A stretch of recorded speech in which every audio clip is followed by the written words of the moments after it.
Hi friends, আজকে আমি ফেসবুকে কিছু সেটিংস দেখাতে এসেছি। ফেসবুকে অনেকেই জানে না কী করে প্রফেশনাল ড্যাশবোর্ড অন করতে হয়, কী করে প্রফেশনাল মোডটা অন করতে হয়। তো প্রোফাইলের প্রফেশনাল মোডটা অন করার সেটিংসটা আমি আজকে দেখাবো। দেখুন আপনারা, ফার্স্টে আমরা আমাদের প্রোফাইল ফটোতে ক্লিক করব। প্রোফাইলে ক্লিক করে প্রফেশনাল ড্যাশবোর্ড যেহেতু আমার অন আছে, তাই প্রফেশনাল ড্যাশবোর্ডটা দেখাচ্ছে। প্রফেশনাল মোডটা অন আছে বলে তাই প্রফেশনাল মোড ড্যাশবোর্ড দেখাচ্ছে। এখানে প্রফেশনাল ড্যাশবোর্ডের নিচে থ্রি ডট আছে, থ্রি ডটটা ক্লিক করব। সেটা ক্লিক করে পরে আমি স্ক্রল করব। স্ক্রল করে পরে দেখতে পাবো নিচে টার্ন প্রফেশনাল মোড অফ লেখা রয়েছে। কিন্তু এখানে যেহেতু আমার প্রফেশনাল মোডটা অন আছে অলরেডি, তাই টার্ন প্রফেশনাল মোড অফ করতে বলছে। কিন্তু যাদের অন থাকবে না তাদের লেখা থাকবে টার্ন প্রফেশনাল মোড অন।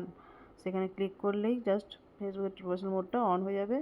আপনারা এখান থেকে ফেসবুকের প্রফেশনাল ড্যাশবোর্ডে ওয়ার্ক করতে পারবেন।